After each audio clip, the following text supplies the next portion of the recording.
pravo srbenjo sranje. Srbenjo u plavom, gledam pravo, pičim pravo. Kada reči o povlačenju, ja nastavljam pa ćao. Ko je pao, nisam pao i ne planiram da padam. Više volim da se penjem, da li pršam iznad grada te bra. Jer jako volim sva ta nova prijateljstva, jer nikad ne znam kad će ko da mi treba. U ovom surovom svetu sam malo hleba, a puno glava, a baš svaka bi jela. Povlačim konce, ne pokušavam da pevam. Gradi se imperija, pravi glava repa, esencija kula ko moj kul, đubi buraz, ekscelencija sa zmajeve krvi i zmajevih muda. Dođi da ti objasnim šta znači srbenjo. To je kad si jedan i crazy pa čuko.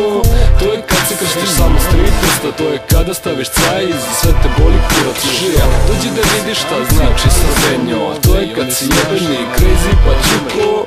To je kad se krštiš samo s 3 prsta. To je kada staviš caj i za sve te boli kurac i žija.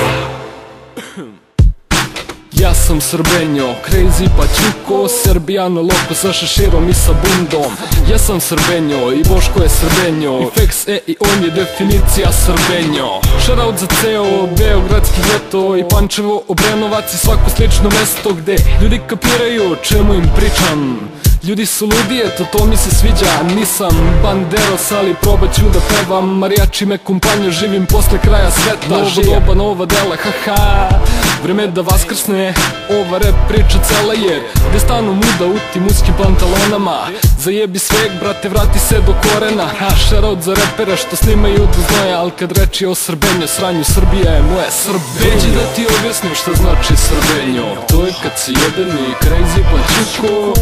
To je kad se krštiš samo s 3 prsta. To je kada staviš caj i za sve te boli kurac i žija. Dođi da vidiš šta znači srbenjo. To je kad si jedan i crazy pa čuko.